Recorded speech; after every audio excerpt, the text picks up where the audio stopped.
Assalamualaikum, selamat datang di Nawasana Channel. Hari ini saya akan melanjutkan membacakan novel yang berjudul Terpaksa Menikahi Bad Boy, bab 19. Jangan lupa di like, komen, dan subscribe ya. Selamat menikmati. Zahran membayar kepercayaan orang-orang dengan aksi memukaunya, meninggalkan para pembalap lain. Zahran melenggang mulus sendirian di garis finish. Bahkan Dan yang terkenal cukup jagoan juga tak mampu menempel pergerakan Zahran. Sorak-sorai menyambut dan rasanya Shanum juga tak tahan ingin berteriak, menumpahkan euforia di dalam hatinya. Tapi dia masih bisa menahan. Hanya saja tiba-tiba ada setitik air mata bangga menitil liar di ujung matanya. Sungguh, Shanum bangga pada Zahran. Bang Zahran, benarkah itu kamu? Batinnya dan rasa ingin berlari menghampiri, lalu memeluk Zahran. Ia tahan sekuat tenaga. Bravo bro, lo emang yang the best. Teriak Juan tak kalah bangga. Punggawa The Wolf yang lain juga merayakan kemenangan Zahran dengan penuh sukacita. Tak lupa, para gadis-gadis malam berpakaian seronok berseru mengeluh-eluhkan nama Zahran, sang pahlawan. Zahran sudah selesai. Dia membuka helmnya dan langsung menoleh ke kerumunan kawan-kawannya. Di antara orang-orang yang bersorak, Zahran melihat sesosok gadis berhijab terdiam menikmati kemenangannya.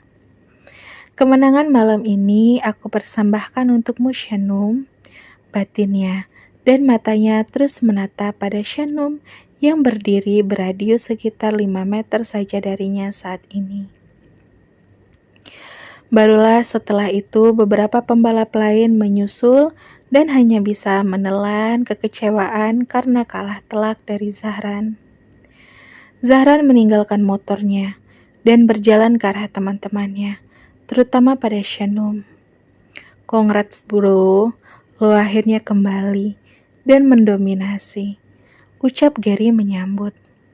Comeback yang sempurna Zah, keren. Sambut Juan juga, dan teman-teman yang lain juga memberi tepukan tangan menyambut sang pemenang. Zahran menghadap pada Shanum yang masih merasa kikuk dan minder di sana. Gak perlu cemas lagi ya, kita sudah dapat uang, kata Zahran sembari meletakkan kedua tangannya ke pundak Shanum. Pemandangan itu manis sekali.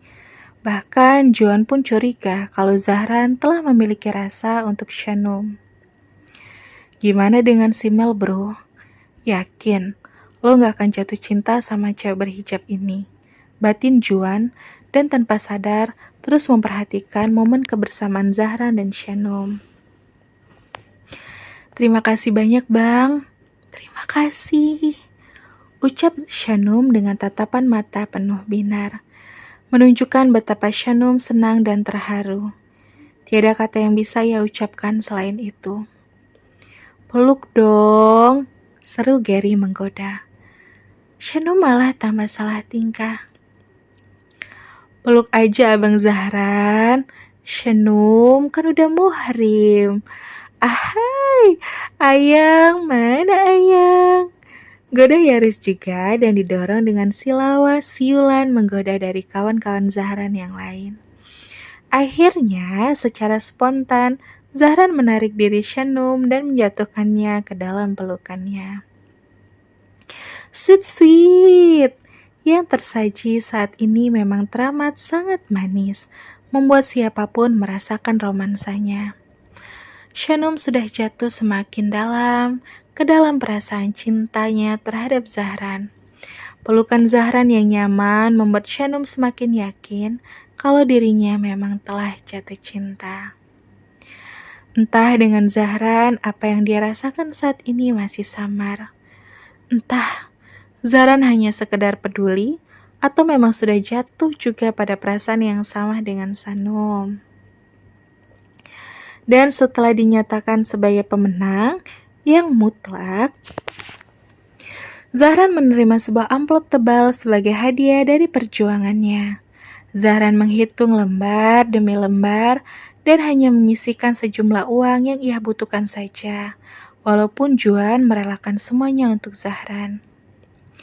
"Nih, buat kalian, party-partilah sepuasnya," kata Zahran, menyerahkan sisa uang yang ada di amplop tebal itu. Zahran benar-benar hanya mengambil senilai 7 juta rupiah saja.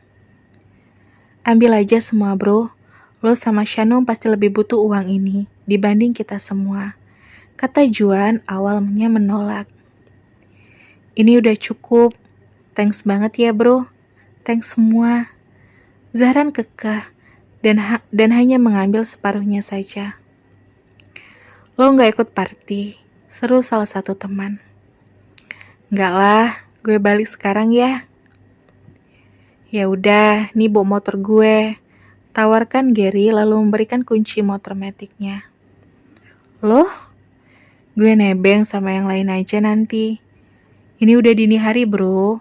Lo mau naik taksi hantu?" Zahran hanya tersenyum garing. Tapi Zahran sangat menghargai solidaritas seluruh kawan-kawannya. "Ya udah, thanks ya. Gue pulang. Selamat bersenang-senang." Pamit Zahran lalu menarik tangan Shanum untuk pergi dari kerumunan itu. Beruntung Gary meminjamkan motornya. Dengan begitu, Shanum dan Zahran bisa pulang lebih cepat. Dan begitulah kisahnya. Dalam satu malam, Zahran telah memenuhi kebutuhan ibunya yang terdengar mustahil untuk terpenuhi dalam waktu singkat. Menjelang dini hari, Shanum motor-motoran dengan pahlawannya. Dunia serasa merestui dirinya merasa jatuh cinta saat ini. Shanum hanya berpegangan pada pundak Zahran, tak berani untuk memeluknya. "Bang," panggil Shanum. Zahran hanya menoleh sedikit karena harus tetap fokus mengemudikan motornya. "Kenapa? Makasih ya. Gimana caranya aku membalas semua pengorbanan Bang Zahran ini?" ucapnya. "Sama-sama. Tapi ini balapan terakhir ya. Setelah malam ini, jangan balapan lagi," pinta Shanum. "Kenapa? Lihat aksi kamu tadi, aku ngerasa ngeri loh. Aku takut kamu kenapa-kenapa. Malam ini kamu selamat dan menang. Tapi nggak tahu sama balapan-balapan lainnya," ungkap Shanum jujur dari dalam hatinya. "Lihat aja nanti ya.